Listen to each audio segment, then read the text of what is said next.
Thank you, Tiffany. Welcome, welcome. I'll give it 10 seconds and then we can go ahead and get started.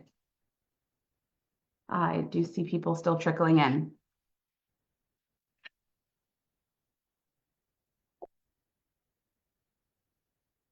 Happy Thursday? Thursday. Okay, we're at 102. Let's get started. Hello, everyone, and I want to welcome you to this month's BDC Presents titled State of the Union Decarb Outlook, and the final BDC Presents for this year. It's fantastic to have you all here, whether you're tuning in from your office, your kitchen table, as you grab some lunch or late breakfast, or maybe still bundled up in some winter layers. Wherever you are, thanks for joining us today. We know this time of year, your time is really valuable and precious. So we appreciate your time with us today. Next slide.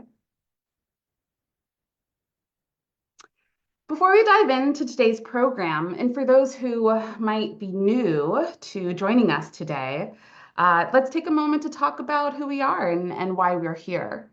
The Building Decarbonization Coalition, or BDC, aligns critical stakeholders on a path to transform the nation's buildings through clean energy. We do this through a mix of policy, research, market development, and public engagement. Together with our members, we are charting the course to eliminate fossil fuels in buildings, a goal that not only improves people's health and cuts climate and air pollution, but also prioritizes high road jobs and makes our communities more resilient to the impacts of climate change. If this resonates with you, we encourage you to stay connected by signing up for our newsletter. And if you're not already a member, please consider joining us. There's always room for more allies in this critical work. Next slide. And speaking of the great work, we wanted to extend a heartfelt thank you to our Trailblazer members. Your commitment, partnership, and vision have been instrumental in advancing our shared mission. It's been a wonderful year together, and we're looking forward to continuing this impactful work as we move into 2025. Thank you for being an essential part of the BDC community. Next slide. Please note some upcoming events, particularly the California Policy Call next week, and then the Maryland Policy Call in February of next year. Finally, for our full BDC Presents calendar, it's in the final stages yet, but it's not published. So please stay tuned. We're looking forward to having you join us in the 2025 year. And in the interim, I really encourage you to visit our website to see our BDC Presents from the previous years. Next slide. All right, housekeeping. So everyone is muted. Panelists will not be responding to audience Q&A live, but we really want to encourage you to ask and even answer some of the questions that I'll be posing today with our fireside chat. We want you to be part of this conversation, and the community and conversation that you'll see here in video can also be replicated in chat. So please join us. Drop your comments in there. This webinar is being recorded and will be placed in our website resource library, and all registrants will be emailed with a link and additional resources. Next slide. So we're talking about what we've learned, what we're hopeful for, and yes, what's making us perhaps bite our nails a bit as we're looking ahead post-2024 election landscape. To help us navigate that, we're pulling from both inside and outside of our organization, drawing on expertise, past experiences, and gathered intel, all mixed with a dash of hopeful scenarios and incredible groundwork that we've been laying in the Building Decarb movement. This isn't just about anticipating the work we know is coming, but also preparing ourselves for the work we might not see yet on the horizon.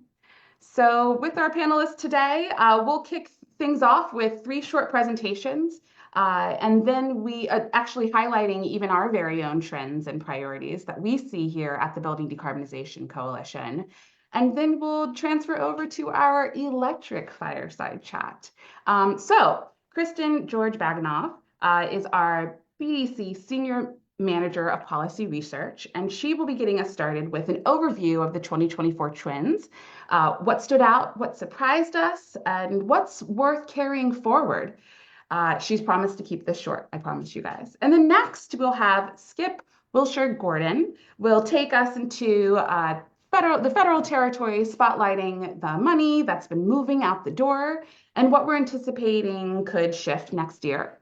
And then finally, Matt Casale will zoom in on the state level trends, highlighting where the dollars are going and share some of our exciting stories coming out of the states. So with that, I'd like to thank Skip for joining us today from the AnnDyl Policy Group. He's the Senior Manager of Government Affairs, and Matt Casale, who is BDC's Director of State Mobilization. For those who might not be familiar with me, my name is Rose Steffens Booker, and I am the new BDC Managing Director for Programs and Partnerships. So with that, I will hand it off to Kristin. Hello, everyone. Before we talk about what's next and what's around the bend, I'll be giving a brief high-level overview of what's happened this past year in the movement, looking at some of the primary indicators for the momentum that, as Rose said, we're going to bring forward into next year, the next 4 years, and beyond. So we're going to go ahead and start with the market, which is a great indicator of success and the durability of these technologies, regardless of policies and who's in what office. So the exciting part that we're going to look at here is about heat pump progress. So once again, we've seen heat pumps, if we look at the next slide here, outpace their fossil fuel counterparts. We see this both with heat pump space heating, and then for the first time, actually, we saw heat pump water heaters outpacing fossil fuel counterparts. Additionally, on the global stage, I think we often think of the EU as being out ahead of the US, but we actually found that the US had a 55% market share of heat pumps, while the EU is only at 32%. So while it's not a competition, I think it's great to see that both on the global stage and then when we get into the data in the US specifically, that heat pumps are being chosen by consumers year after year. And while gas stoves, as we know, remain a sticking point and are very popular, we are seeing a lot of evidence that induction sales are growing, both in terms of induction headlining these major design expos, grabbing media attention, and then retailers like AJ Madison reporting that nearly a fifth of their cooking sales were induction this past year. So next up, we're going to look at the partnerships that are supporting and accelerating that market progress. So the big takeaway with these private, public, state, and federal commitments and partnership is that they layer on top of one another to make sure that this market momentum is going to continue forward. So if we look at what happened in this past year, we saw a new multi-state agreement that we call the NESCOM MOU. That's basically the Northeastern Air Management Board that's supported by BDC and 9 major manufacturer partners, was able to get 9 states and DC to commit to achieving 90% heat pump dominance by 2040. So this incredible multi-state agreement layers on top of work done in 2023 with the US Climate Alliance. It also helps support, reinforce, create lasting durability to the IRA funds that have gone out the door and will continue to get out the door. Skip's going to talk a little bit more about that promise of the IRA and what's been delivered. But together, this multi-state work, this private-public partnership, both in states like California's heat pump partnership and across states like the NESCOM MOU, all of these work together to make sure that the market is going to continue to grow and that it's going to be watertight and future-proof. So let's take a look then at the policies that helped create these commitments, that help undergird our whole movement.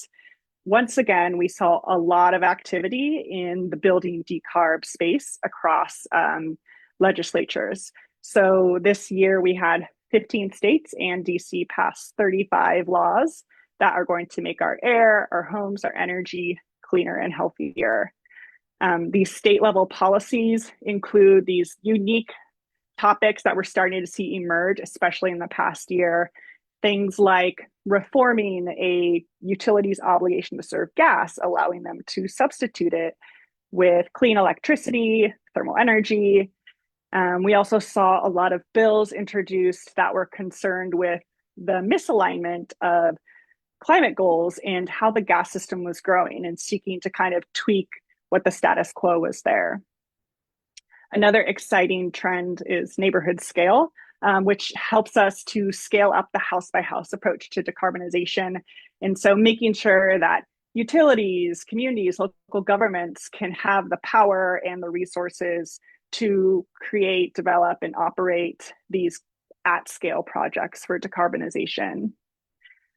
We also saw continued activity from last year with interest in regulating the greenhouse gas emissions connected to the thermal sector under clean heat standards. We have a lot more information about which of these bills passed where, descriptions of what they entail in the link that we'll drop in the chat, so you can see a full overview of the legislation from this past year. Now we'll look at the regulations, which has been an increasingly exciting space, which is something I never thought I would say. But I really think that writ large, the big takeaway with our public utility commissions is that they are starting to rethink what the mandate is for managing costs, managing risks for public interest. We see these utilities rethinking what gas utilities should be doing, what they should be spending ratepayer money on, and how they might shift and change those costs. So this year, building on the momentum from the end of 2023, which, as many of you recall, we saw this kind of this landmark ruling by the Massachusetts Commission, which was rethinking the status quo of gas system growth, as well as the Illinois Commission pausing the People's Gas Pipeline Replacement Program. That all happened at the end of 2023, and that really moved forward action in 2024. So we saw yet another overpromising and underperforming pipeline replacement program get paused to be reevaluated in DC. We also saw more activity with commissions rethinking subsidies for new gas customers that we call line extension allowances. So California was the first state to actually make it so that there are only subsidies if it's an all electric development. They had already removed gas line extension allowances and now made sure that we were only supporting new electric construction. And then we also saw other states take action removing those subsidies, so that we have 9 states now that have either completely removed or reformed the gas line extension subsidy, or have done so in a targeted utility specific territory. We also saw commissions really slapping the wrist on the creative costs, I'll say, that utilities were trying to bill to ratepayers. So commissions in Oregon and Colorado, for example, told their gas utilities that they couldn't charge ratepayers for their gas lobbying expenses anymore, or their AGA trade association dues, which all makes sense to me. And I don't think this should be in a customer's bill. But even though that's a small thing, it's again indicating a shift of what gas utilities have license to do, what ratepayers should be responsible for, and what the big picture goal of those regulators are. And all of this kind of interesting novel activity is, of course, happening alongside that daily plotting work of pushing a docket through the system to completion. So, there's so much going on in every state, whether it's in New York, all of these thermal network pilot projects being developed and pushed through the regulatory process, California, which is revamping and creating another future of gas docket, or Minnesota figuring out integrated resource planning. All of these ongoing slow, steady steps create this broader movement of a shift in tone of what regulatory commissions are up to. And finally, we're going to take a look at neighborhood scale this year, which, as I indicated earlier, had some exciting developments through legislation. So, with the bills that were passed this year, we had at least 35 new neighborhood scale projects that were greenlit. And we say at least because some of these projects have a number attached to them, some of them, the sky's the limit. And we just put out this great new map of all the neighborhood scale projects that we know of across the US and Canada, tracking both the electrification pathway, where we just electrify all the homes and buildings, as well as the thermal energy network pathway. So when we add the new projects to these existing ones, we have at least 125 that we know of, and my colleagues are adding new ones every week. So it's really exciting to see that at scale approach being scaled up across the US. And that's all I have time to give you is those heavy hitting indicators. But please check out our Wrapped blog for more, and I'll pass it to Skip from AnnDyl, who is going to start walking us through the federal outlook. Thanks so much, Kristin. Hey, everybody. Great to see everyone. My name is Skip Wiltshire-Gordon. I'm Senior Manager of Government Affairs at the AnnDyl Policy Group. For those unaware, AnnDyl is an energy and environmental policy strategy firm based in Washington, D.C., and we've got a deep focus on residential home performance and residential decarbonization policy. We've worked closely with BDC for years, so really pleased to be here with all of you today. Next slide, please. So let's start off talking federal policy by talking about where we stand. None of this, I'm sure, is a surprise to anyone on the line, but I wanted to give the level set up front. So first up in the November elections, in the House of Representatives, the Republican Party maintained control of a very narrow, now even more narrow, majority in the House. It's a 220 to 215 split, and this is something we continue to track. Two House members have already been announced to be appointed to the president's cabinet, which could narrow the majority even further if they're appointed. Another member of Congress has already announced he's going to resign, Matt Gaetz. And so this could end up being truly a one-seat House majority. That's going to be really important as we get into some of the implications as far as where things are headed next year. Over to the presidency, as folks know, President-elect Trump defeated Vice President Kamala Harris, and he swept all 7 swing states and did win the popular vote. And then in the Senate, Democrats had a real uphill climb to attempt to maintain majority control in the Senate. A lot of the battleground states, Democrats were able to cling on to those seats, but in the end, Republicans did end up flipping the Senate to Republican control. That's a 53-47 split, so it's a pretty substantial majority there. On to the next slide, please. So having a trifecta has big impacts on the election, or big impacts on policy generally, and specifically will have really big, important impacts potentially on federal building decarbonization policy. As folks might remember, back in 2021, Democrats were able to enact the American Rescue Plan. Later on in 2022, the Inflation Reduction Act, all via the process that's called budget reconciliation, where in the Senate you only need 50 votes, plus in Democrats' case, Vice President Harris was. You don't need a filibuster-proof majority, and that's how Democrats were able to enact big sweeping policies that we'll be talking about here. But Republicans now have the exact same control. They've got majorities in the House and Senate, however narrow they might be. They've got the power of the pen with the presidency, and so they're able to potentially look at putting up some obstacles from a congressional standpoint. So first up, I want to talk about funding rescindment or recession here. That's a really important big one. There's definitely the potential that Congress looks at trying to claw back some of the dollars that were enacted in both the IRA and potentially even the bipartisan infrastructure law as well. And so as Congress convenes early next year, I think one thing that's really top of mind and is already coming up a lot is the fact that the 2017 Tax Cuts and Jobs Act, TCJA, those are the Trump tax cuts, are set to expire. So Republicans are going to be looking to find funding offsets pretty much anywhere they can. The Inflation Reduction Act is one place they'll look. As we know, tax credits do cost money. And so they'll be looking to potentially scale back tax credits that are in the IRA, potentially try to rescind unobligated funds that exist in the IRA. As noted, we'll get into that in a second. But that's very much top of mind for folks for folks here, and we'll talk about some of the programs and where they're at in just a second. But there are other potential obstacles as well.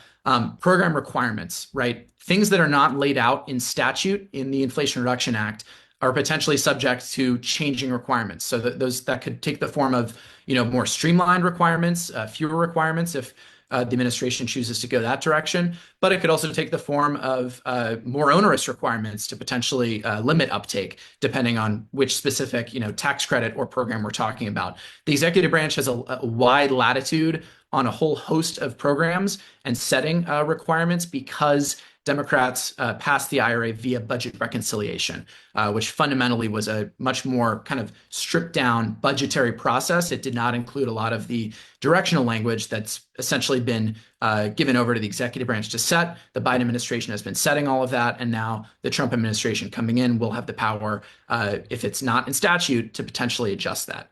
The last thing I wanted to note as a potential obstacle based on to decarb policy is around the annual appropriations process. So both the executive branch, President Trump's budget request, which the president submits every year to Congress, and then the actual appropriations that are decided.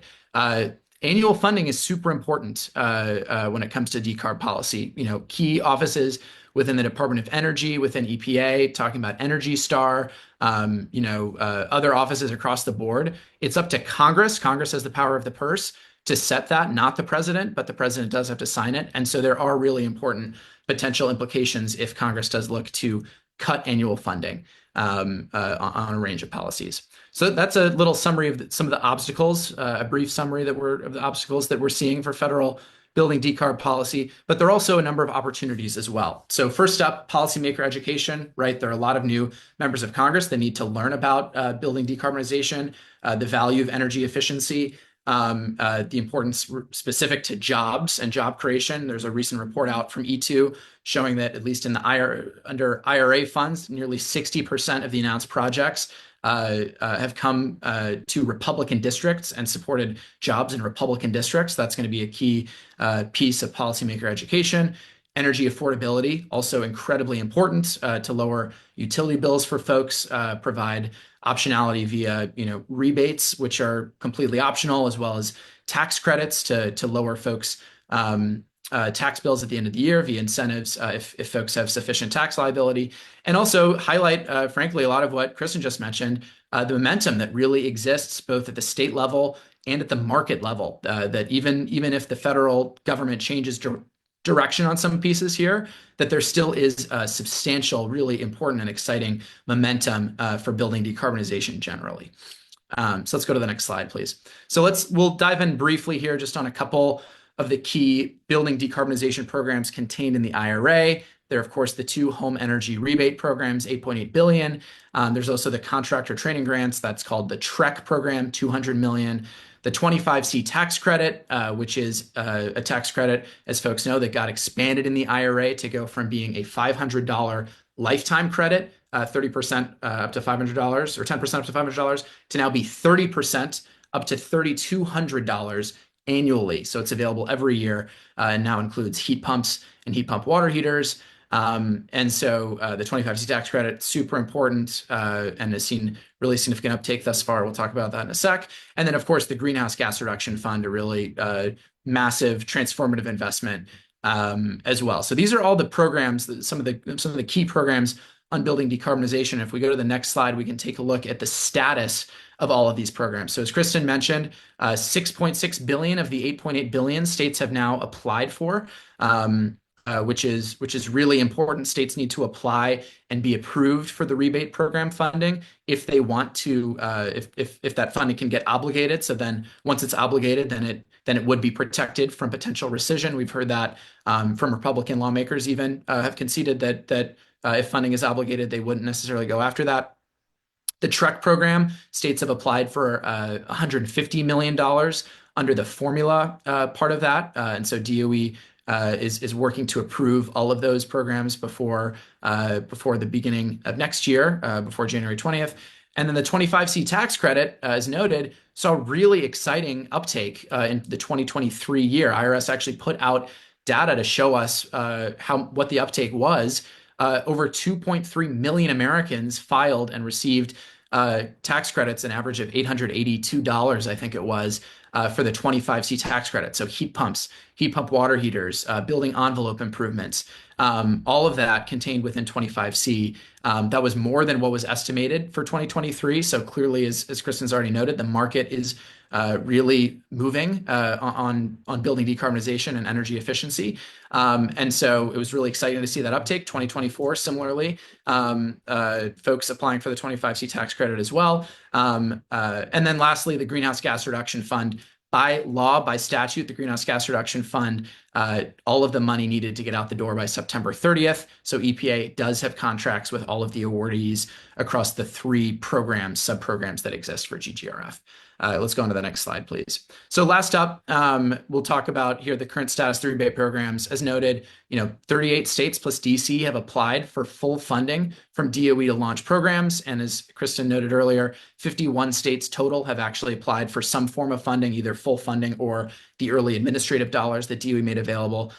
For now, South Dakota is the only state that has announced that they're not going to be participating. Other states have really put in applications, which is really exciting. And provided that DOE approves those, it means that all of that money will be contracted and obligated and ready to go at the state level next year. And then 10 states plus DC have also launched programs, which is extra exciting to see. Really innovative, exciting programs launching, rolling out for both homes, the performance-based rebate program, and here as well. So with that, we'll go to the next slide, and I think that's it on my end, and I will turn it over to Matt Casale with BDC. Thanks so much. Thanks, Skip, and thanks, Kristin and Rose, for these great rundowns. I'm going to talk a little bit more about some things to be excited about, and that's what we're looking at accomplishing in the States over the next few years. And I want to make a couple of general points before getting into a few specific trends to look out for, noting that we could talk all day about this. So I'm not hitting everything or every state, but we'll do the best. But I want to talk first the sort of the general reasons why there's still reason to be optimistic in a lot of the states. And first is that, as many of us know, states were and already have been important first actors here. Support from the federal government, especially the money over the past years, has been very helpful in accelerating some of the decarbonization movement in the states. But I think we're expecting and we're looking ahead to see that the next big wave of progress really does need to happen in the states. We'll see some leadership states moving farther ahead and bringing the market with them. Second, states are going to step up in the absence of federal leadership. They did during previous administrations, and there are already indications that they're gearing up to do so again. And then third, in many states, there were not as major shifts as there were on the federal level in the election.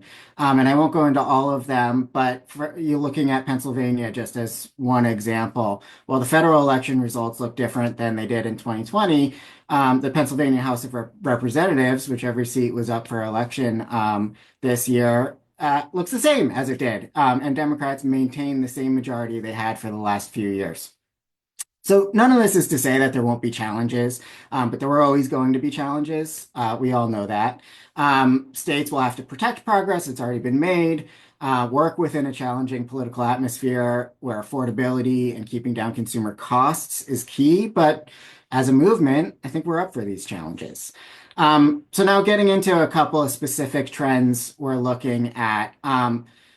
States are committing to the market transformation. As Kristin mentioned, the NESCOM MOU this year saw a number of states making new commitments. And in other states, things are sort of progressing along towards heat pump adoption targets and plans as well. In New Mexico, we've been working with stakeholders on developing a roadmap to decarbonization there. Washington advocates and policymakers are starting to pave a new path forward amidst changing policy landscape and a new governor coming in.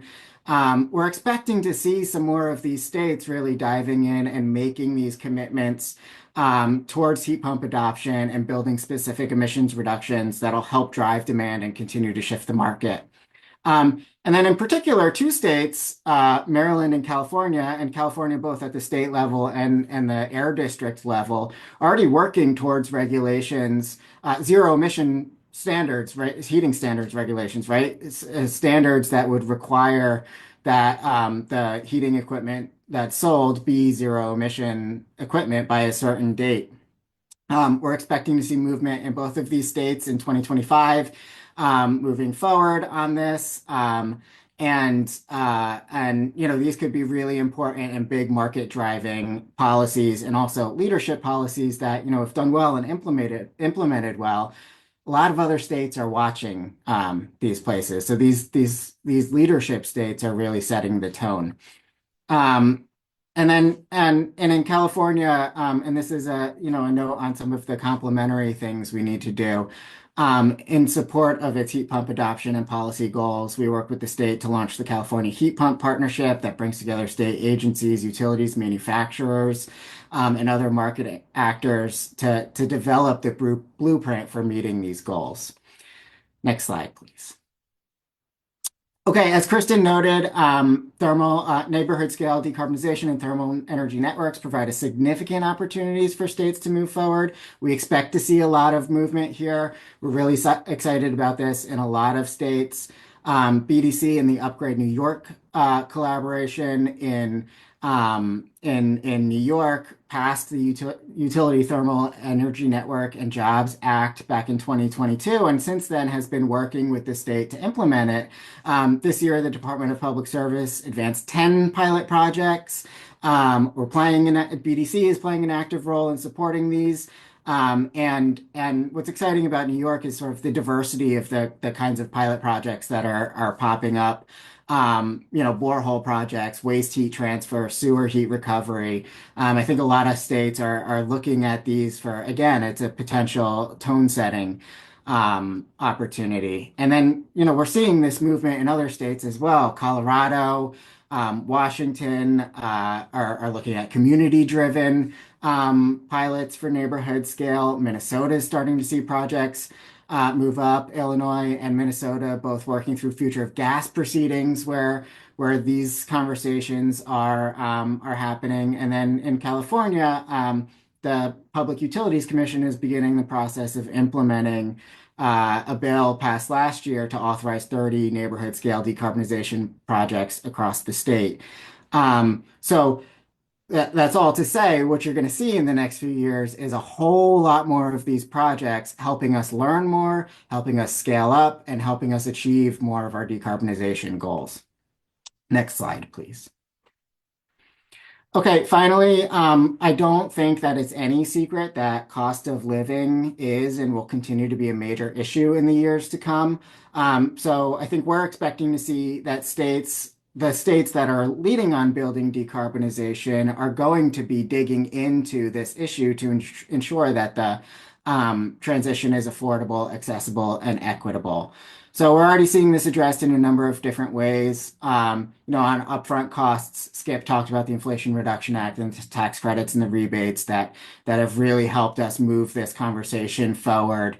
A lot of states are, looking to supplement those with additional state or energy efficiency dollars to ensure that equipment is accessible, especially to low and moderate income residents.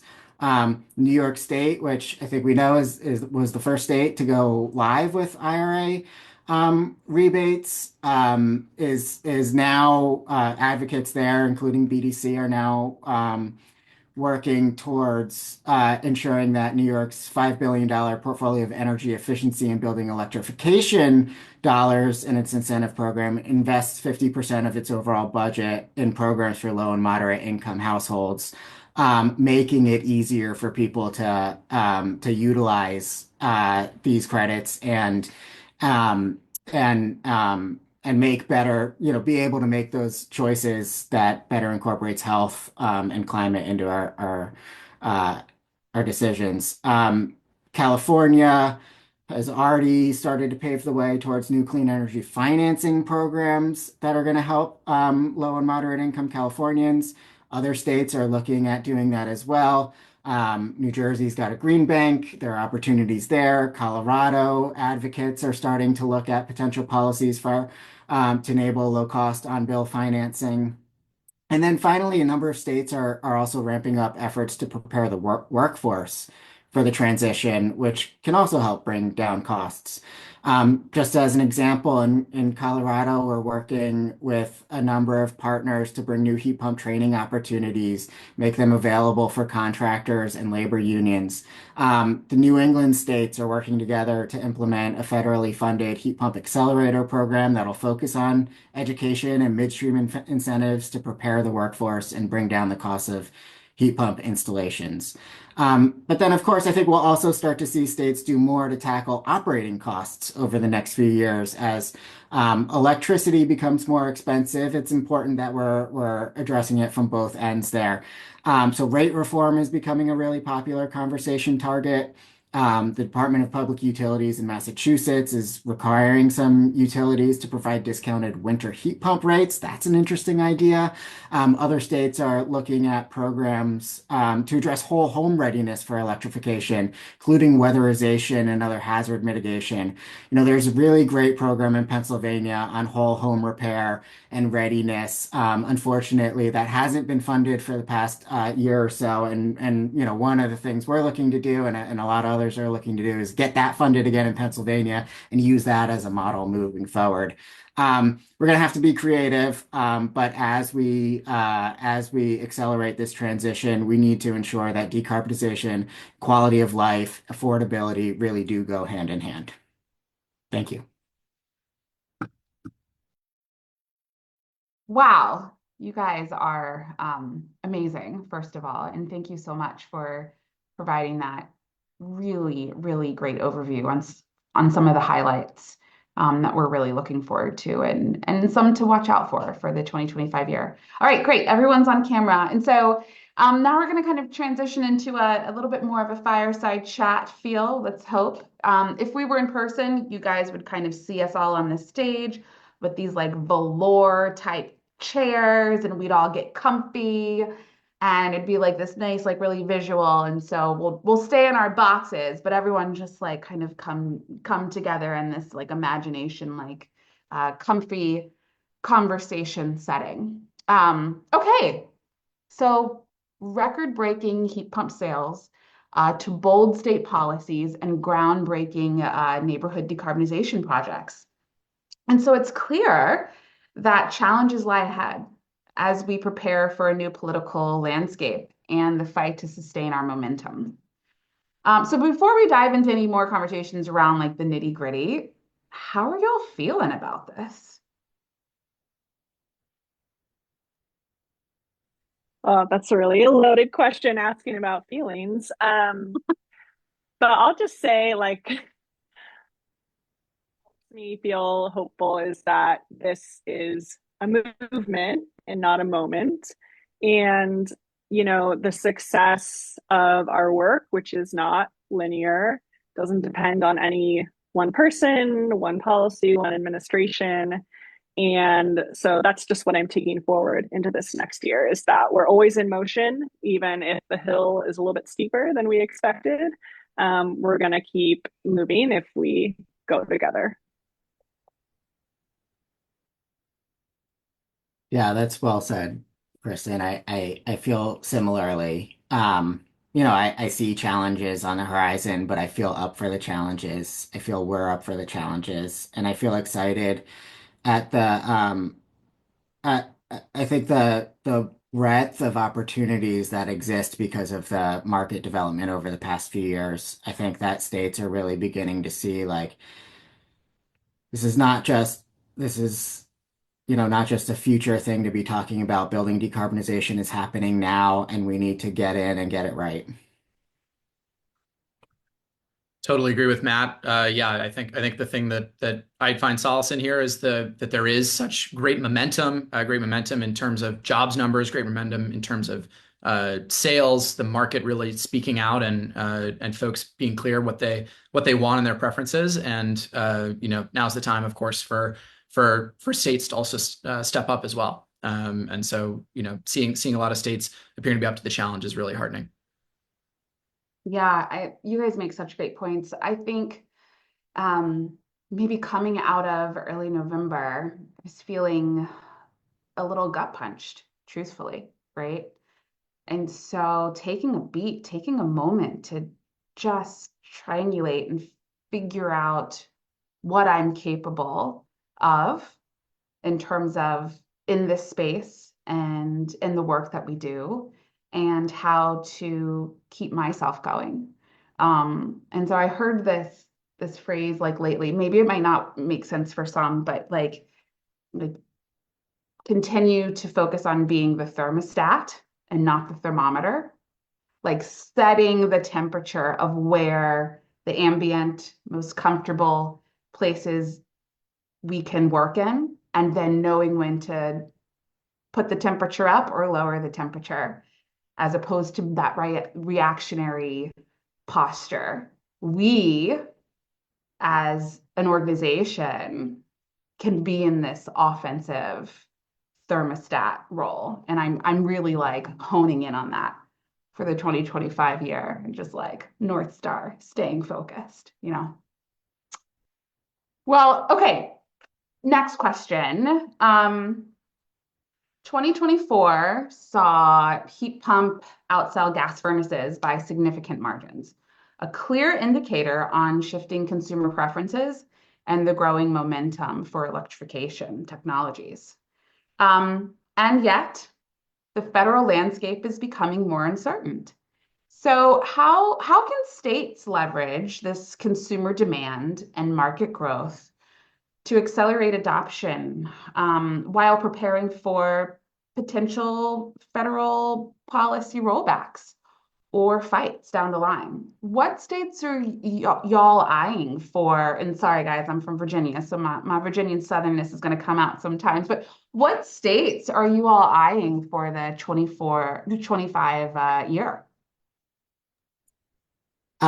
Yeah, I mean, I think one thing that's really interesting that's ongoing is what NESCOM is doing with their MOU states and the sort of the task forces that they have set up. It's a big multi-state effort to coordinate an action plan towards some really, some hefty heat pump adoption goals.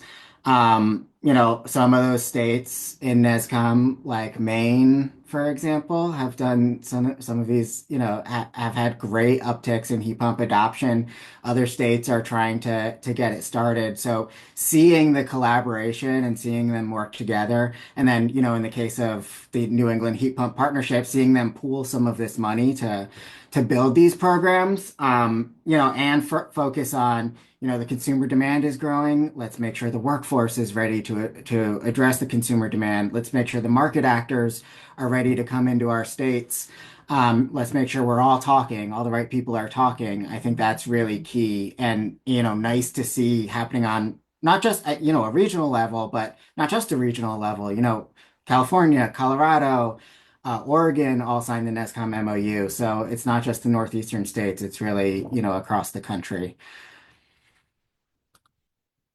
I can chime in here too, and thinking, Rose, to your question about the market and consumer demand. I think one really key thing to acknowledge about a lot of the programs that we've all been talking about, at least the federal level, is $8.8 billion for rebates, while a transformative investment, while an incredible directional incentive, historic investment at the federal level. It's also, frankly, a drop in the bucket when it comes to the need that exists out there across 140 million plus housing units in the United States. And so, these incentives, we were always going to need market transformation no matter what. We still are going to need it. It's really, really valuable to have those directional incentives in play at the state level, giving every state the chance to set up a program, and then hopefully, in future years, maybe fund it from the state level via state funding as opposed to federal funding. But I think that's a really key thing to acknowledge. The other thing is that states under the rebate programs actually are required, at least as of now, under current program requirements, to submit market transformation plans. So DOE has also acknowledged that this money isn't necessarily a panacea on its own, but it is really valuable to have states do that planning to perpetuate this movement. Yeah, and to add on to that, I think there's always been this question of how can states work with private sector, and in this market transformation plans that they are required to kind of produce, these are the opportunities to think outside the box.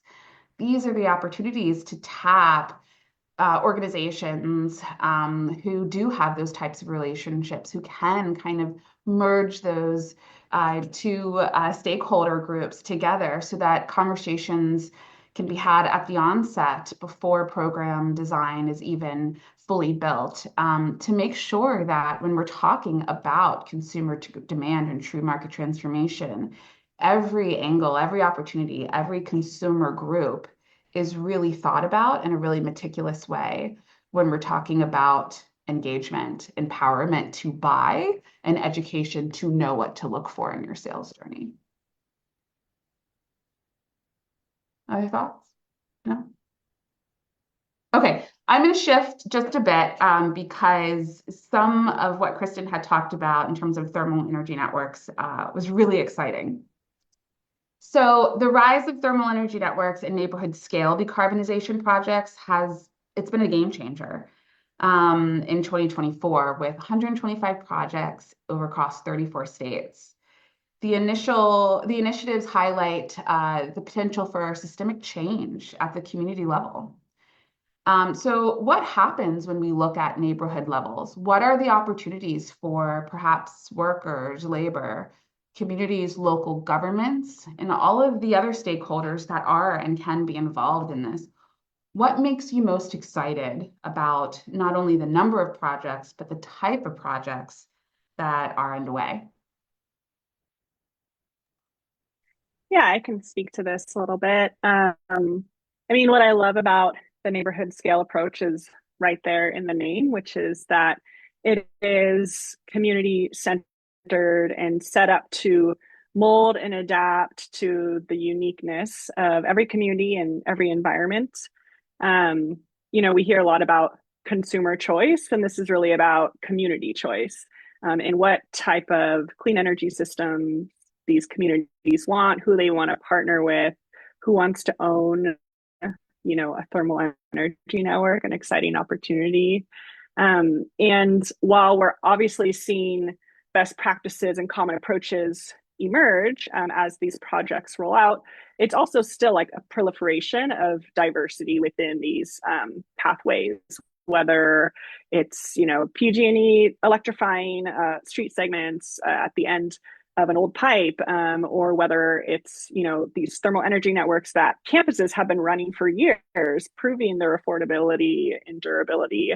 And just this past year, we saw such a diverse approach to getting these neighborhood scale projects off the ground. Like Colorado is using the term community initiated neighborhood scale, and it's like local governments get to opt in to work with utilities on these projects. We saw California, which is going to cover every investor-owned utility territory with its 30 pilot projects. And then, of course, New York, which has passed a law in the past to allow utilities to run and operate thermal energy networks. They're in the engineering phase and like really getting these things implemented in the near future. And so there's so many different ways that you can approach it. We have community groups like Blacks and Greens that just this morning got their second round of funding from the DOE to cover, I think it's like 4 city blocks, 100 homes, multifamily, single family homes in Chicago. Vermont has a really broad approach, allowing lots of different types of entities to own these neighborhood scale projects. So it just kind of goes to show that there can be these kind of portable approaches that help scale up our work that also adapt to the unique needs of the communities that they're going to support and endure in long into the future.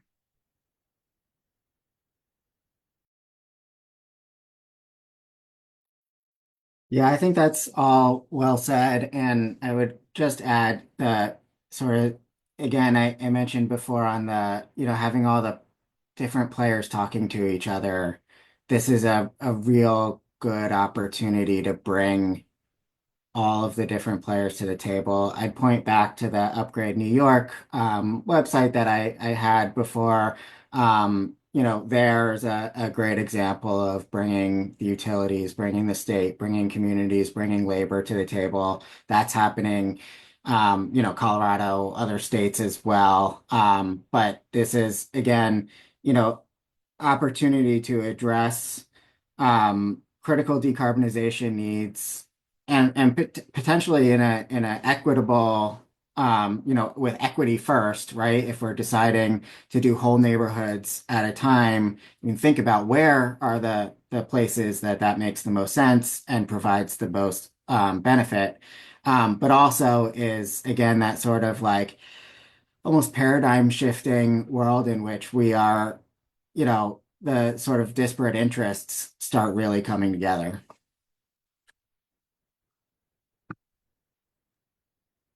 Yeah, and I'm hopeful uh, that thermal energy networks can morph into a very noticeable bipartisan effort, particularly at the state level. I think there's opportunity there. And seeing how we can explore that uh, is going to be an opportunity, I think, that we should further pursue in 2025. I think we're talking about the number of projects that just are underway and have gotten lifted off the ground. And that number is kind of surprising because in some of the states that they exist. And so how can we further just capitalize on the relationships and the efforts and the way we've gone about this for 2025 and the wonderful team that's behind this effort at BDC and other places, and carry that forward. Really excited. Okay, next question. Let's see. So many states with ambitious decarbonization goals have encountered workforce and infrastructure challenges from heat pump installation and others. But we know that workforce is there. We know they're ready. We know product is there. We know it can be installed tomorrow. So, what are the biggest opportunities that we see in workforce development overall are that are gearing up? What support can we kind of give towards this effort in the upcoming year? And what elements of workforce development overall excite you guys the most? So for my end, coming from the federal policy bend here, maybe it comes as a surprise to some folks. The only workforce development dollars that were enacted in the IRA were actually that training for residential energy contractors, the TREC program. And while it's $200 million, which is, again, as folks know, is certainly not nearly enough to address the real workforce shortages that we hear reported out all the time. It is a really exciting opportunity, as noted, just like the rebate programs, for states to set up individualized workforce training programs specifically focused on residential energy efficiency and electrification, supporting a whole range of activities, things like on-the-job training, community college training centers, and more. It's highly flexible. And so I think on my end, I think that's one of the things that's most exciting. States applied in January of this year. They're beginning to receive their awards. And as noted, a really strong number of them did apply. And those awards are kind of in the negotiation stage right now, but hopefully you're going to get out the door pretty soon. And that's going to really give each state the chance, particularly for some states that might not have had, the resources to work on developing the real needs around, energy efficiency, home performance, and electrification workforce to really, drive some investment there and grow and expand it in an inclusive way.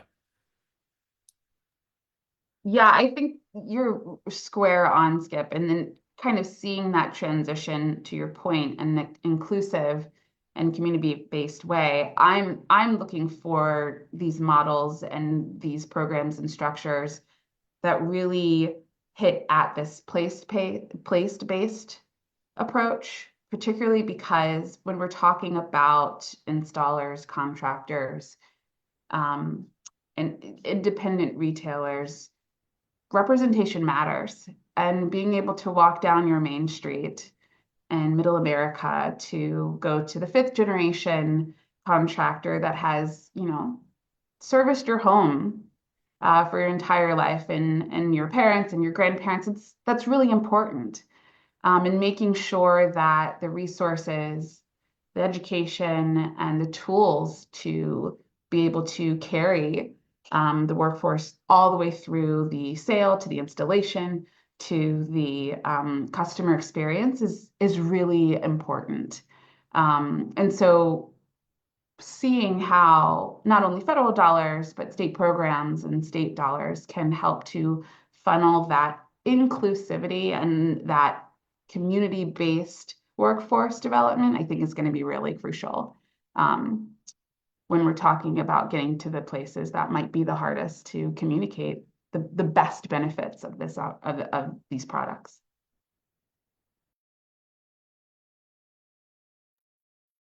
And then just super briefly, one of the ways we can really help the workforce is make the products attractive to the consumers, right? Help continue to build demand. So addressing the affordability issues, states can wade into the consumer education landscape. The more we do that, the more people are asking for the products, the smoother the transition is.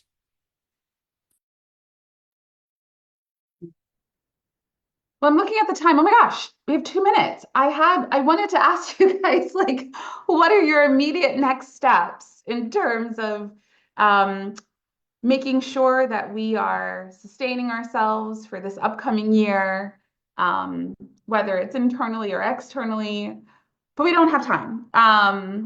Any final words, y'all, before I close out for today? Anything that you want to leave our wonderful audience with today, top of mind? It's going to be like lightning round. Take a deep breath and let's go into 2025 strong. Yeah, +1 to that. Hey, let's keep the momentum going. Yeah. Rest, recharge. We got work to do. We got work to do. Okay, so thank you so much, everyone, for coming. Whether you're here to kind of glean insights, find inspiration, or simply remind yourself why this work matters. I hope that you have enjoyed this conversation and these presentations as much as I have, as much as I've learned today. Please be sure to look out for the email that has the recording and the slides attached to it. And we will see you all in the new year. Thank you so much, Matt, Kristin, and Skip, for your time and your expertise and your dedication to this work. Thank you. Thanks. Have a good one, everyone.